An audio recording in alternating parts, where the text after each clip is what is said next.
2 Samuel chapter 14. Joab, son of Zeruiah, knew that the king's heart longed for Absalom. So Joab sent someone to Tekoa and had a wise woman brought from there. He said to her, "Pretend you are in mourning.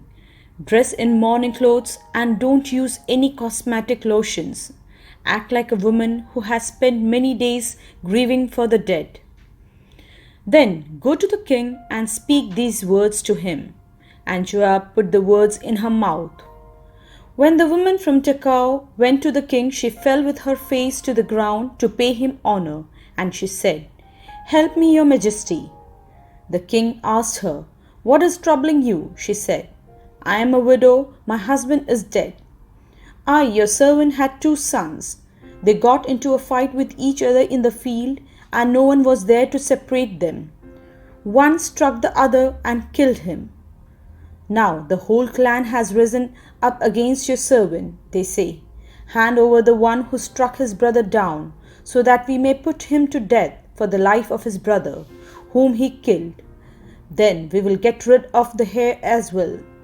They would put out the only burning coal I have left, leaving my husband neither name nor descendant on the face of the earth." The king said to the woman, "Go home, and I will issue an order on your behalf." But the woman from Tekoa said to him, "Let my lord the king pardon me and my family, and let the king and his throne be without guilt." The king replied, "If anyone says anything to you, bring them to me, and they will not bother you again." She said, "Then let the king invoke the Lord his God to prevent the avenger of blood from adding to the destruction, so that my son shall not be destroyed. As surely as the Lord lives," he said, "not one hair of your son's head will fall to the ground."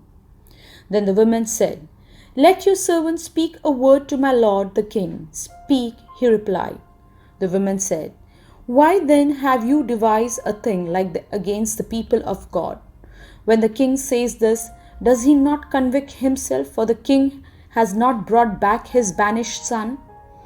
Like water spilled on the ground, which cannot be recovered, so we must die. But that is not what God desires. Rather, he devises ways so that a banished person does not remain banished from him. And now I have come to say this to my lord, the king, because the people have made me afraid. Your servant thought, 'I will speak to the king, perhaps he will grant his servant's request.' Perhaps the king will agree to deliver his servant from the hand of the man who is trying to cut off both me and my son from God's inheritance. And now your servant says, 'May the word of my lord the king secure me inheritance, for my lord the king is like an angel of God in discerning good and evil. May the Lord your God be with you.' Then the king said to the woman, 'Don't keep from me the answer to what I am going to ask you. Let my lord the king speak,' the woman said. The king asked, 'Isn't the hand of Joab with you in all this?' The woman answered, 'As surely as you live, my lord the king, no one can turn to the right or to the left from anything my lord the king says. Yes, it was your servant Joab who instructed me to do this and who put all these words into the mouth of your servant. Your servant Joab did this to change the present situation. My lord has wisdom like that of an angel of God. He knows everything that happens in the land.' The king said to Joab, 'Very well, I will do it. Go, bring back the young man Absalom.' Joab fell with his face to the ground to pay him honor, and he blessed the king. Joab said, 'Today your servant knows that he has found favor in your eyes, my lord the king, because the king has granted his servant's request.' Then Joab went to Geshur and brought Absalom back to Jerusalem. But the king said, 'He must go to his own house. He must not see my face.' So Absalom went to his own house and not see the face of the king. In all Israel there was not a man so highly praised for his handsome appearance as Absalom. From the top of his head to the sole of his foot, there was no blemish in him. Whenever he cut the hair of his head, he used to cut his hair once a year because it became too heavy for him. He would weigh it, and its weight was 200 shekels by the royal standard. 3 sons and a daughter were born to Absalom. His daughter's name was Tamar, and she became a beautiful woman. Absalom lived for 2 years in Jerusalem without seeing the king's face. Then Absalom sent for Joab in order to send him to the king, but Joab refused to come to him. So he sent a second time, but he refused to come. Then he said to his servants, "Look, Joab's field is next to mine, and he has barley there. Go and set it on fire." So Absalom's servants set the field on fire. Then Joab did go to Absalom's house, and he said to him, "Why have your servants set my field on fire?" Absalom said to Joab, "Look, I sent word to you and said, 'Come here so that I can send you to the king to ask, why have I come from Geshur? It would be better for me if I was still there. Now then, I want to see the king's face, and if I am guilty of anything, let him put me to death." So Joab went to the king and told him this. Then the king summoned Absalom, and he came in and bowed down, with his face to the ground before the king, and the king kissed Absalom. 2 Samuel chapter 15. Absalom provided himself with a chariot and horses, and with 50 men to run ahead of him. He would get up early and stand by the side of the road leading to the city gate. Whenever anyone came with a complaint to be placed before the king for a decision, Absalom would call out for him, "What town are you from?" He would answer, "Your servant is from one of the tribes of Israel." Then Absalom would say to him, "Look, your claims are valid and proper, but there is no representative of the king to hear you." And Absalom would add, "If only I were appointed judge in the land, then everyone who has complaint or case could come to me, and I would see that they receive justice." Also, whenever anyone approached him to bow down before him, Absalom would reach out to his hand, take hold of him, and kiss him. Absalom behaved in this way towards all the Israelites who came to the king asking for justice, and so he stole the hearts of the people of Israel. At the end of 4 years, Absalom said to the king, "Let me go to Hebron and fulfill a vow I made to the Lord. While your servant was living at Geshur in Aram, I made this vow. If the Lord takes me back to Jerusalem, I will worship the Lord in Hebron." The king said to him, "Go in peace." So he went to Hebron. Then Absalom sent secret messengers throughout the tribes of Israel to say, "As soon as you hear the sound of the trumpet, then say, 'Absalom is the king of Hebron.'" 200 men from Jerusalem had accompanied Absalom.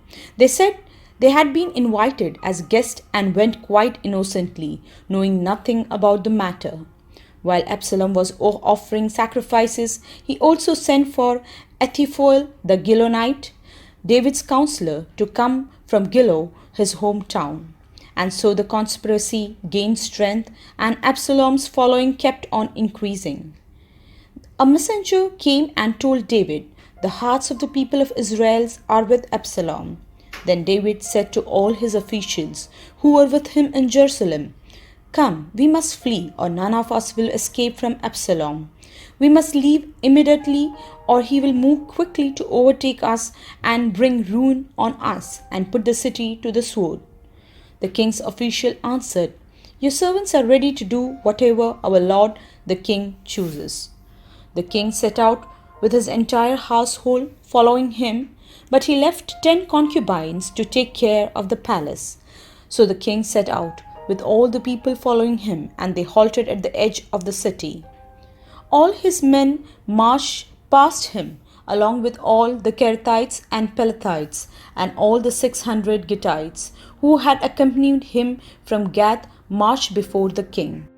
The king said to Ittai the Gittite, "Why should you come along with us? Go back and stay with King Absalom. You are a foreigner, an exile from your homeland.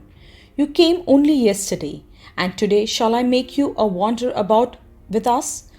When I do not know where I am going, go back and take your people with you. May the Lord show you a kindness and faithfulness." But Ittai replied to the king, "As surely as the Lord lives, and as my lord the king lives, wherever my lord and king may be, whether it means life or death, there will be your servant be." David said to Ittai, "Go ahead, march on." So Ittai the Gittite marched on with all his men and the families that were with him. The whole countryside wept aloud as all the people passed by. The king also crossed the Kidron valley, and all the people moved on towards the wilderness. Zadok was there too, and all the Levites who were with him were carrying the ark of the covenant of God. They set down the ark of God, and Abiathar offered sacrifice until all the people had finished leaving the city. Then the king said to Zadok, "Take the ark of God back into the city. If I find favor in the Lord's eye, he will bring me back and let me see it and his dwelling place again. But if he says, I am not pleased with you, then I am ready. Let him do to me whatever seems good to him." The king also said to Zadok the priest, "Do you understand? Go back to the city with my blessing. Take your son Ahimaaz with you, and also Abiathar's son Jonathan. You and Abiathar return with your 2 sons. I will wait at the forts in the wilderness until word comes from you to inform me." So Zadok and Abiathar took the ark of God back to Jerusalem and stayed there. But David continued up the Mount of Olives, weeping as he went. His head was covered, and he was barefoot. All the people with him covered their heads too, and were weeping as they went by.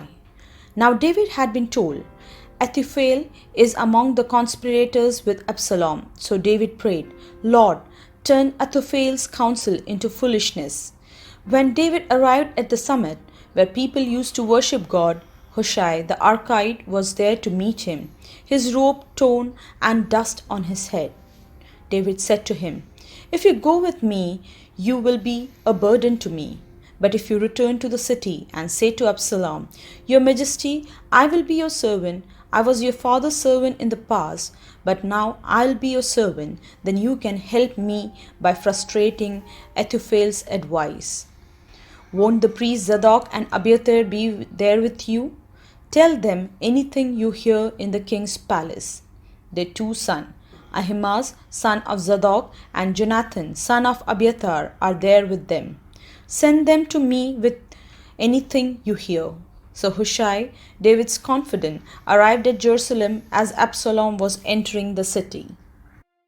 2 Samuel chapter 16. When David had gone a short distance beyond the summit, there was Ziba, the steward of Mephibosheth, waiting to meet him. He had a string of donkeys saddled and loaded with 200 loaves of bread, 100 cakes of raisins, 100 cakes of figs, and a skin of wine. The king asked Ziba, "Why have you brought this?" Ziba answered, "The donkeys are for the king's household to ride on. The bread and fruit are for the men to eat, and the wine is to refresh those who became exhausted in the wilderness." The king then asked, "Where is your master's grandson?" Ziba said to him, "He is staying in Jerusalem because he thinks, 'Today the Israelites will restore to me my grandfather's kingdom.'"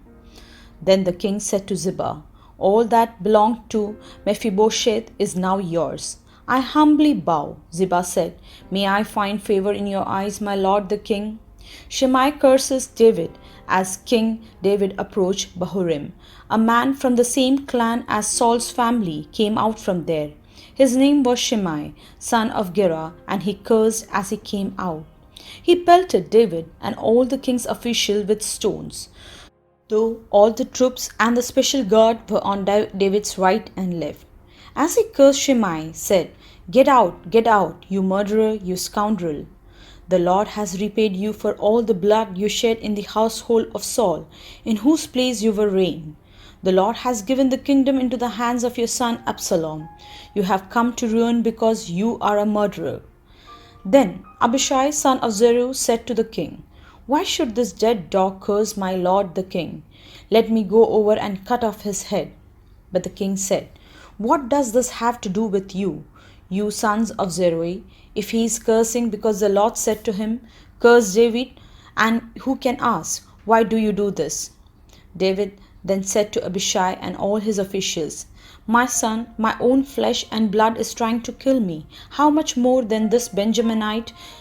Leave him alone. Let him curse, for the Lord has told him to. It may be that the Lord will look upon my misery and restore to me his covenant blessing instead of his curse today." So David and his men continued along the road while Shimei was going along the hillside opposite him, cursing as he went and throwing stones at him and showering him with dirt. The king and all the people with him arrived at their destination exhausted, and there he refreshed himself. Meanwhile, Absalom and all the men of Israel came to Jerusalem, and Ahithophel was with him. Then Hushai the Archite, David's confidant, went to Absalom and said to king, "Long live the king, long live the king." Absalom said to Hushai, "So this is the love you show your friend? If he is your friend, why didn't you go with him?" Hushai said to Absalom, "No, the one chosen by the Lord, by these people, and by all the men of Israel. His I will be, and I will remain with him. Furthermore, whom should I serve?